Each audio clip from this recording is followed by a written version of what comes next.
우리가 참 저도 운전하고 갈 때 길이 막히면 너무 답답하더라고요. 뭔가 이제 막혀 있을 때가 참 많은 것 같습니다. 인생에 있어서 일이 잘 풀려야 되는데 뭐 꼬일 때도 있고 그런 마음이 참 또 안 좋아요. 그리고 괴롭고 막 그렇습니다. 참 그래서 야 활짝 열렸으면 좋겠다. 그러다가 이게 차가 막히는 것이 뻥 뚫리면 또 얼마나 속이 시원한지 막 그런 것 같아요. 그리고 또 이렇게 고민거리였던 문제가 해결되면은 그냥 속이 그냥 시원하고 그러니까 뭔가 막혔던 것이 활짝 열어지면은 너무나 참 마음이 기쁘고 좋더라고요. 참 그래서 이 우리의 인생이 활짝 참 열렸으면 좋겠다라고 하는 생각이 들었습니다. 근데 오늘 베드로의 설교 내용이거든요. 오늘 우리가 본문 말씀은 36절에서부터 42절을 읽었지만 오늘 설교는 베드로의 설교 부분 전체 그 사도행전 2장 14절부터 42절까지 이 전체를 좀 이렇게 살펴보려고 합니다. 이 베드로의 설교를 계속 읽고 또 읽고 묵상하고 하는 중에 하나님께서 또 이렇게 이렇게 한번 적용해 봤으면 좋겠다라고 하는 그런 생각을 좀 주신 것 같아요. 그게 뭐냐면 우리 인생이 참 활짝 열리는 그 비결이 오늘 이 베드로의 설교 속에 있다. 좀 그렇게 저 자신에게 적용이 되더라고요. 그래서 이 비결 우리가 항상 뭔가 이 답답하고 그럴 때 이 원리 그렇다. 이 원리를 생각하면 참 이렇게 활짝 열리는 그런 마음이 들지 않을까 이런 생각이 들었는데 이제 그게 뭘까 이렇게 한번 좀 요약해서 말씀을 좀 드리고자 합니다. 그 방언이 막 일어났잖아요. 근데 방언이 일어났는데 두 가지 반응이 나요. 왜냐하면 방언이 자기 나라 말로 막 하는 걸 보고 신기해가지고 어찌 이런 기적이 일어날 수가 있을까라고 하면서 우리의 고향 언어로 그렇게 저 사람들은 갈릴리 사람들인데 어떻게 내가 나의 고향 언어를 어떻게 할 수 있지?라고 하면서 막 신기해하고 당황해하고 막 참 놀라운 그런 반응이 있는 반면에 술 취해서 저런다. 막 술 취해서 저런다. 그래가지고 조롱하는 그런 반응도 있었습니다. 그러니까 막 조롱을 하니까 베드로가 술 취한 게 아니다 그래요. 그러면서 베드로가 설교를 시작하거든요. 오늘 말씀 2장 15절을 보시면은 때가 제3시니 그러니까 오전 9시인데 이때부터 누가 술 먹고 그러겠느냐 이거죠. 너희 생각과 같이 이 사람들이 취한 것이 아니다라고 하면서 술 취하지 않았다라고 이렇게 설교를 하면서 긴 설교를 해요. 근데 이 설교가 어떤 논리적인 흐름이 있습니다. 그를 이렇게 요약해서 말씀을 드리면은 첫 번째 말세가 왔다. 말세가 왔다. 두 번째 말세가 왔기 때문에 주의 이름을 불러야지 구원을 받는데 그 주님은 바로 나사렛 예수시다. 이런 논리예요. 세 번째. 근데 왜 주님이 나사렛 예수가 주님이 될 수가 있느냐? 그분은 부활하셨기 때문에 주님이 될 수 있다. 이 세 번째예요. 그럼 네 번째. 부활하셨으면은 어떻게 그걸 증명하냐? 우리가 봤다. 우리가 증인이다. 그 말을 어떻게 믿을 수 있느냐? 그러니까 다섯 번째.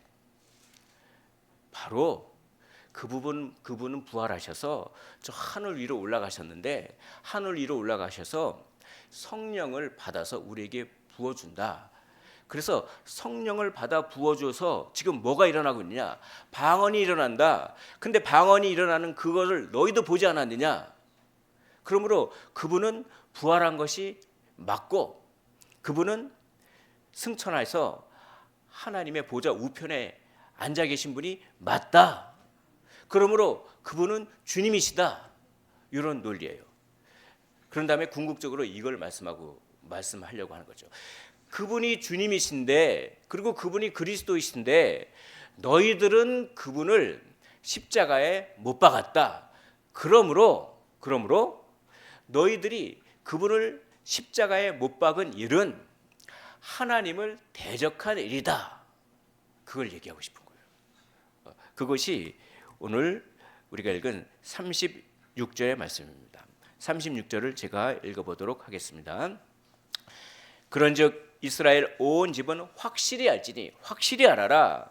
너희가 십자가에 못 박은 이 예수를 하나님이 주와 그리스도가 되게 하셨느니라. 그러니까 아니 우리가 예수님을 나사렛 예수를 못 박았는데 그것이 하나님을 대적한 일이었구나. 우리는 단지 저 나사렛 예수가 사형수인 줄 알았다. 그래서 십자가에 못 박았는데 그분을 하나님이 다시 살리시고 권능을 주시고 성령을 그분을 통해서 보내주신 걸로 봐서 하나님이 그분을 높이시고 그분은 그리스도가 됐는데, 근데 그분도 몰라보고 우리가 그분을 사형수인 줄 알고 죽였기 때문에 하나님을 대적한 일이 됐다. 이거 어찌할꼬 이렇게 된 거죠.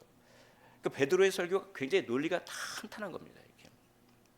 그것이 양심을 딱 찌르는 거죠. 그러면서 우리가 어찌할꼬 방법이 없습니까? 하나님을 대적했기 때문에 이제 하나님의 심판을 당할 수밖에 없는데 어찌하겠습니까? 어찌할까요? 방법이 없으니까 그때 방법이 있다. 너희가 회개하고 예수님을 믿고 세례를 받으라. 그리하면 성령을 선물로 받을 것이다. 아멘. 그러니까 방법이 있다고 하니까 방법이 있다. 내가 살아날 방법이 있다고 하니까 다 세례를 받죠. 세례를 몇 명이나 받았을까요? 3,000명이나 받았더라. 할렐루야. 이거 참 제가 설교했는데 그냥 3,000명이 회개하고 그런 일이 이런 그렇죠. 그렇습니다. 아무튼 이 역사가 일어나는 거죠. 근데 이 논리가 이렇게 정연하잖아요. 근데 이 논리를 베드로가 성경 말씀을 가지고 이 논리를 끌어내는 거예요. 지금 현상은 뭡니까? 현상은 방언이라고 하는 현상이 있었어요. 방언이라고 하는 현상을 성경 말씀을 통해서 이렇게 해석을 해준 겁니다. 만약에 성경 말씀을 통해서 방언을 해석하지 않았다면 방언은 그냥 신기한 일이네. 에이 저 술 취했어. 방언의 의미가 그 정도밖에 안 됐을 거예요. 근데 그 방언의 의미를 구약 성경 요엘서를 가지고 그리고 다윗의 시편을 가지고 방언은 지금 이 현상은 이런 뜻이야라고 하면서 해석을 딱 덧붙여 주니까 방언의 의미가 이 방언이 바로 예수님이 사형수가 아니라 구주와 그리스도이시구나. 그걸 증명하는 현상이구나. 그러니까 이 놀라운 의미가 딱 부여되니까 사람들이 막 회개하고 사람들이 변화가 일어나고 그리고 뭡니까? 막 세례를 받고 능력이 일어나고 막 그렇게 되는 거죠. 베드로가 얼마나 이 성경을 탁월하게 적용하는지를 잠깐 한번 보겠습니다. 이걸 보면 참 놀라워요. 우리 7절을 한번 보겠습니다. 7절을 보니까 7절 하나님이 말씀하시기를 말세에 내가 내 영을 모든 육체에 부어주리니 너희 자녀들은 예언할 것이요 너희 젊은이들은 환상을 보고 너희 늙은이는 꿈을 꿀 것이다. 18절에 그때 내가 내 영을 남종과 여종들에게 부어주리니 그들은 예언할 것이요 라고 하면서 이 방언 현상은 요엘 선지자가 한 말씀이 성취된 거야. 이거는 술 취한 게 아니야. 요엘 선지자가 말세가 되면은 모든 사람들이 다 예언한다고 그랬어. 지금 봐, 예언하고 있잖아. 하나님의 큰 일을 말하고 있잖아. 그러므로 지금은 말세야 이거예요. 지금은 말세란 말이야. 이 방언이 일어났다고 하는 뜻은 지금이 말세란 뜻이야. 그러니까 말세를 준비해야 돼. 조금 있으면 심판이 올 거야. 말세를 어떻게 준비해야 되는가? 요엘서에는 이렇게 써 있어 라고 하면서 21절을 보겠습니다. 21절 누구든지 주의 이름을 부르는 자는 구원을 받으리라. 말세를 어떻게 준비해야 됩니까? 주의 이름을 불러야 됩니다. 주님을 믿고 의지해야 됩니다. 이 방언 현상은 말세를 뜻하는 것이고, 말세가 되면은 구원 아니면 심판인데, 말세를 준비해야 되는데 그 준비하는 방법은 주님을 이름을 부르는 것이다. 그럼 누가 주인이냐? 누가 주님이냐? 그렇게 질문할 수가 있잖아요. 그때 나사렛 예수를 싹 꺼내는 거죠. 22절을 보겠습니다. 이스라엘 사람들아, 이 말을 들으라. 너희도 아는 바와 같이 하나님께서 나사렛 예수로 큰 권능과 기적과 기사와 표적을 너희 가운데 베푸사 너희 앞에서 그를 증언하셨느니라. 그가 메시아임을 하나님이 권능과 기사와 표적을 행하게 하심으로써 증명하셨다. 이 사람들은 나사렛 예수가 죽은 자도 살리고 오병이의 기적, 그 소문을 들어서 다 아는 사람들이요. 그런 기적을 통해서 하나님이 친히 이 사람이 메시아임을 증언했는데 너희들은 오해해가지고 그를 죽였다. 근데 그가 다시 살아났다. 다시 살아났다. 그가 메시아가 왜 살아났느냐? 다윗의 글을 봐라. 메시아는 사망에 얽매여 있는 분위기 아니기 때문에 살아날 수밖에 없다. 그러니까 부활하신 분은 메시아다. 다윗의 글을 보라라고 하면서 다윗의 시편 16편을 인용하는 거예요. 근데 여기 시간 관계상 그걸 다 읽지는 않고 27절을 보겠습니다.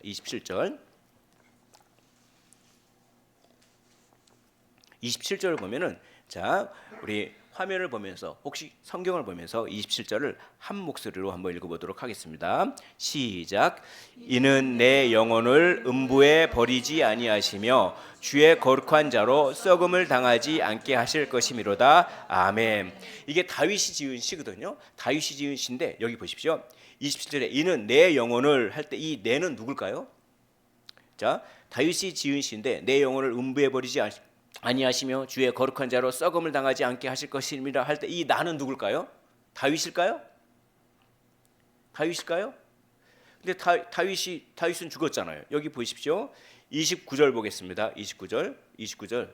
자, 형제들아, 내가 조상 다윗에 대하여 담대히 말할 수 있노니 다윗이 죽어 장사되어 그 묘가 오늘까지 우리 중에 있었다. 다윗은 죽었어. 그래서 묘가 지금 있어. 너희들도 그 묘를 보잖아. 그러니까 이 다윗이 지은 이 시편에 내 영혼을 음부에 버리지 아니하시며 할 때 이 나라고 하는 것은 다윗을 가리키는 게 아니란 얘기예요.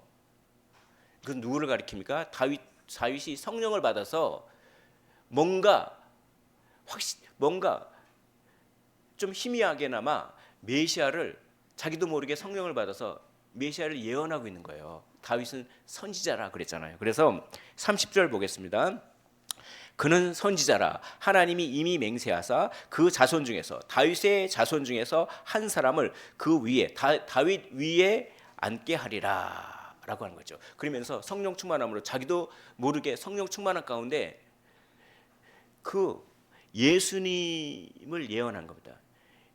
1인칭 화법을 써서 내 영혼을 음부에 버리지 아니하시며 라고 할 때 이 내라고 하는 것은 다윗을 뜻하는 것이 아니라 뭡니까?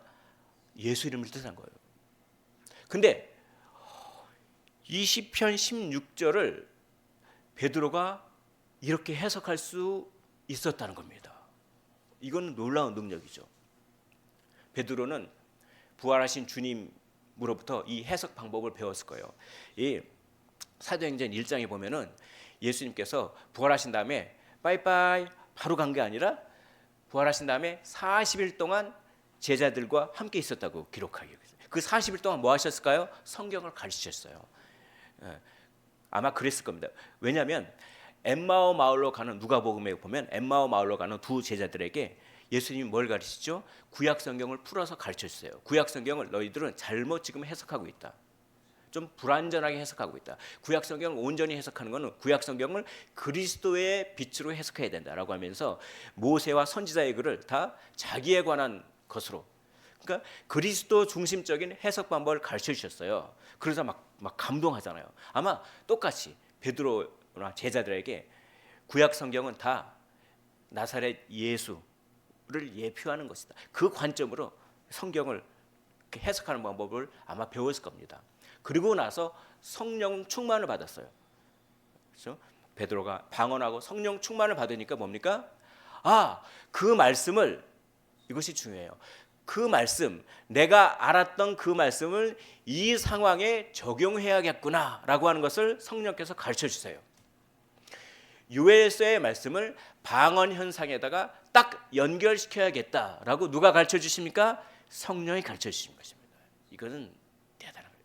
여러분, 사랑하는 성도 여러분, 성령 충만을 받으시길 원합니다. 그러면 어떤 현상이 벌어질까요? 내가 힘들고 괴로울 때 말씀을 주세요, 하나님이. 그래서 나의 그 힘듦과 하나님의 말씀을 연결시키게 됩니다. 할렐루야. 그럼 어떻게 될까요? 열리는 거예요. 그 비결입니다. 베드로의 비결, 열리는 겁니다. 그런데 안 열리는 사람은 말씀은 생각 안 나고 자꾸 그 감정을 곱씹어요. 나는 힘들다, 나는 억울하다, 나는 외롭다, 나는 손해당한다, 막 그런 거예요. 이 말씀은 뭡니까? 이 말씀은 사람을 변화시키는 능력이 있는 줄로 믿으시기를 원합니다.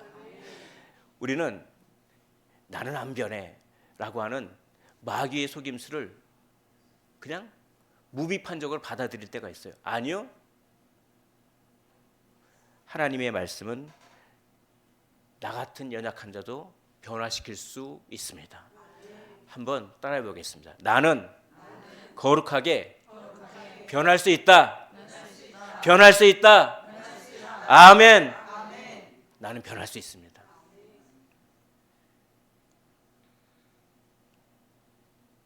그러니까 그 베드로도 변했어요. 베드로가 어떤 사람일까요? 베드로는 이 보상 심리가 아주 강했던 사람입니다. 그래가지고 우리 마태복음 그 새벽에 큐티 하잖아요. 마태복음에 보면은 얼마 전에 했는데, 아니 저 부자 청년은 자기 재물을 움켜쥐고 그냥 도망가 버렸습니다. 근데 예수님, 저희는 배도 버리고 금을 버리고 다 버리고 주님을 따랐습니다. 그러면은 우리가 보상을 받지 않겠습니까? 이렇게 물어봐요. 그렇죠? 그러니까 뭔가 보상 심리. 이 보상 심리, 저 사람은 나에게 이렇게 해줘야 된다. 내 남편은 나에게 이렇게 해줘야 된다. 내 아내는 나에게 이렇게 해줘야고, 내 자녀와 내 부모는 나에게, 내 친구와 내 이웃은 나에게 이렇게. 우리는 항상 보상 심리에 둘러싸여 있습니다. 그리고 이 베드로는요, 으뜸이 되고자 했어요. 으뜸. 그래서 이 모든 제자들 중에 내가 최고다, 이걸 증명해야겠다. 그러니까 베드로가 좀 소위 오늘날로 말하면 자뻑이 심한 거예요. 예, 자뻑이 심한 거죠. 내가 최고야, 내가 최고야, 내가 하는 말이 다 옳아, 내가 최고야. 그래가지고 허풍이 좀 있잖아요. 그래서 주님께서, 야, 내가 이제 종교 재판을 받고 십자가 지면 너희들은 나를 다 버리고 도망갈 거야. 그러니까 베드로가 이렇게 허풍 떨면서 자기가 으뜸인 것처럼 그걸 드러내는 거죠. 다른 제자들은 다 예수님을 버리고 가지만 저는 끝까지 주님을 따르겠습니다. 그러니까 예수님이 뭐라고 그러죠? 이 허풍쟁이야, 이런 말이, 이건 제 말입니다. 네가 닭이 울기 전에 나를 3번이나 부인할 거야. 허풍 좀 떨지 마. 이렇게. 왜 베드로는 그런 마음을 먹었을까요? 으뜸. 자기가 칭찬받고 싶었어. 자기가 최고라고. 이 사람들보다 나는 조금이라도 더 낫다 이거죠. 나는 으뜸이다. 난 인정받아야 된다. 그런 거죠. 이런 마음들은 사실 저의 마음이기도 합니다. 저도 인정 욕구가 있고, 또 보상에 대한 욕구가 있고, 또 뭐 그런 걸 못 받으면 서운하기도 하고, 마음이 괴롭기도 하고, 내 기대대로 안 될 때는 참 힘들기도 하고, 뭐 그렇죠. 그렇습니다. 근데 가만히 한번 생각해 보는데, 기도하면서 생각해 보는데, 이 말씀을 떠올리면서 네가 인생을 바라보는 관점을 아예 바꿀 수는 없겠니? 새벽에 제단에서 여기 앉아서 기도하는데 우리 하나님께서, 성령님께서 이제 그런 생각을 주시는 것 같았어요. 이 말씀을 묵상할 때. 이 베드로는 왜 으뜸을 추구하고 왜 보상을 추구하고 그래서 보상을 좀 받으면 그렇게 기뻤다가 막 흡족했다가 그게 좀 안 받으면 더 서운해했다가 또 내가 으뜸이라고 하고 누가 나 인정해줘 그럼 막 좋았다가 또 그게 없으면은 또 금방 침울해졌다가 저는 그걸 이렇게 참 적용해 보고 싶습니다. 베드로는 지금 인생을 행복과 불행의 관점으로 살고 있다. 근데 참 세상 사람들은 다 인생을 행복과 불행의 관점으로 살고 행복과 불행이라고 하는 감옥 속에서 갇혀 있구나라고 하는 생각이 들었습니다. 근데 참 우리를 행복하게 하는 요소는 우리를 불행하는 요소가 되기도 합니다. 그러니까 행복과 불행의 관점으로 인생을 다 그런 관점으로 사는 사람은 그렇죠? 나를 행복하게 했던 그 요소가 나를 또 불행하기도 하고. 그러니까 돈 있죠. 돈이 나를 행복하기도 합니다. 돈이 많을 때는요. 근데 돈이 없을 때는 그 돈이 나를 불행하게 만듭니다. 그 명예 있죠? 명예. 내가 명예를 얻을 때는 그 명예가 나를 행복하게 합니다. 근데 명예가 떨어졌을 때는 그 명예가 나를 불행하게도 합니다. 누구가 나를 인정하고 누가 나에게 보상을 해주고 내가 이렇게 섬기는데 평생을 섬겨왔는데 이거밖에 못해주냐. 근데 내 마음을 알아주고 그러면 또 행복했다가 그렇지 못하면 또 불행해지고. 그러니까 이 나를 행복하게 하는 요소가 곧 나를 불행하게 하는 요소. 어떤 사람에게는 그게 적용될까요? 인생을 불행과 행복의 관점으로만 사는 사람. 베드로가 그랬던 것 같아요. 말씀이 열리기 전에는 그렇죠? 말씀을 깊게 이해하고요. 이 상황을 말씀으로 올바르게 연결시킬 수 있는 능력, 성령 충만의 능력이 없을 때는 불행 아니면 행복. 근데 이 말씀이 열리고 성령 충만이 되고 그럼 어떻게 되냐?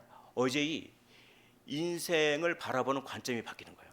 이제 불행과 행복의 관점으로 인생을 살지 않고 거룩과 사명의 관점으로 인생을 삽니다. 거룩과 사명의 관점이에요. 내가 그걸 전해야 되겠다. 내가 행복하고 내가 지금 뭐 좀 불행하고 행복하고 이건 문제가 안 돼. 내게 전혀 문제가 안 돼. 내가 누구에게 비난받는 거 내가 전혀 문제가 안 돼. 그게 옛날에는 나의 자존심을 상하게 하고 그런데 그게 이게 전혀 문제가 안 돼. 그리고 이제 내가 보상을 조금 못 받는다. 그거 전혀 중요한 게 그건 작은 거야. 큰 게 있어. 지금 큰 게 있어. 거룩과 사명의 관점. 이걸 전해야 돼. 그럼 뭡니까? 예전엔 나를 답답하게 했던 문제들이 있잖아요. 그 사람 위에 저렇게 행동을 해. 내 환경은 왜 이거밖에 안 돼? 그 보상 심리와 으뜸이 되고자 하는 내 자존심이 짓밟히고 내 의견이 묵살되고 막 이런 거 있지 않습니까? 왜 돈이 떨어지고 있지 않습니까? 나를 꽉 막혀 있게 했던 거. 그런데 말씀이 열리니까 어떻게 됩니까? 그런 게 전혀 문제가 안 되면서 인생이 상황과 상관없이 확 열리는 거죠. 언제고 열리는 거죠. 그러면서 저에게 질문을 하더라고요. 말씀을 통해서 성령님이 질문하더라고요. 너는 지금 인생이 열렸냐? 와, 반쯤 열린 것 같은데요. 이렇게. 예, 그렇습니다. 그렇구나. 인생을 완전히 전환해라. 이제는 불행과 행복의 관점으로 살지 말고 거룩과 사명의 관점으로 살아라. 그러면 참된 행복은 저절로 따라온다. 할렐루야. 그 비결을 하나님께서 가르쳐 주시더라고요. 참 우리는 말씀이 열리기를 원합니다. 그래서 이 말씀을 깊이 이해하십시오. 말씀을 묵상하고 또 묵상하십시오. 그리고 어떤 상황이 딱 발생했을 때 그 상황과 말씀을 올바르게 연결시키게 해달라고 성령 충만을 구하고 기도하십시오. 그래서 그 상황에 푹 빠져들지 않게, 그리고 내 감정에 푹 빠져들지 않게, 불행과 행복의 관점에서 벗어나게, 거룩과 사명의 관점으로 살아가게, 그래서 내 인생이 활짝 열리게. 근데요, 이게 있더라고요. 길은 활짝 열렸어요. 말씀이 열리면 인생의 길이 활짝 열립니다. 근데 그 길 자체는 좁아요. 좁은 길입니다. 길은 열렸지만 그 길 자체는 좁아요. 많은 사람들이 안 가요. 왜냐? 많은 사람들은 다 행복과 불행의 관점으로 인생을 살기 때문에 그래요. 행복에 얽매여 있는, 행복에 노예된 삶을 사는 사람들은 좁은 길로 안 가요. 근데 우리는 말씀이 열리는 순간 행복에 더 이상 얽매이지 않아도 되는 자유를 얻게 되는 것입니다. 진리를 알지니 진리가 너희를 자유롭게 하리라. 아멘. 그리고 인생이 확 열리는데, 그러나 그 길 자체는 좁아요. 그러나 남들이 보기에는 왜 이렇게 고생하냐, 그래도 참된 만족이 있습니다. 그리고 그 길 끝까지 쫙 가잖아요. 누가 기다리십니까? 주님이야. 그리고 우리의 눈물을 닦아 주실 것입니다.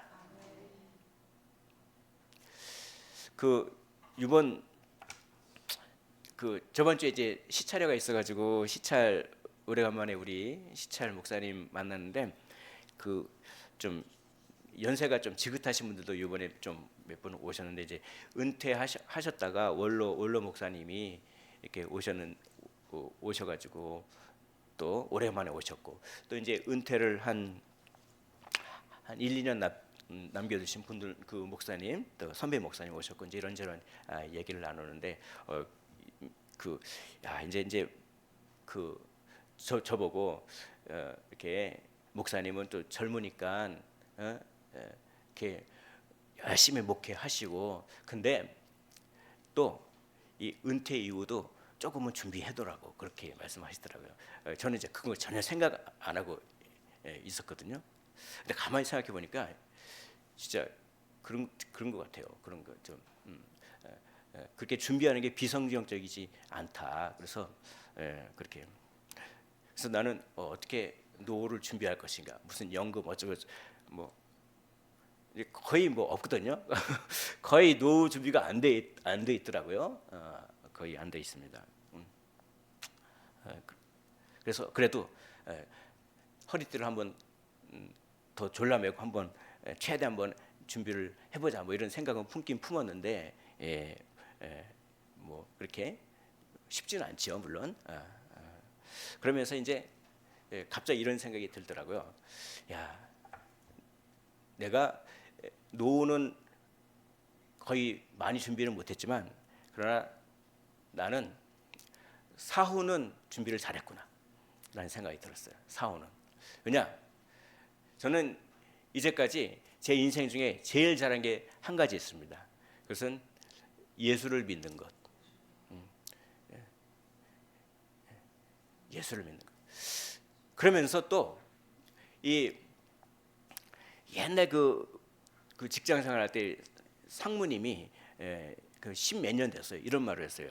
야, 자기는 그 땅을 그렇게 많이 사놨어요. 그분이 땅을 사가지고 경기도에 얼마큼 사놓고, 강원도에 얼마큼 사놓고, 막 그렇게 땅을 사놓고, 그리고 연금을 뭐 젊었을 때 들어가지고, 내가 이제 은퇴를 하면은 한 65세부터 내가 월 400에서 500은 받는다.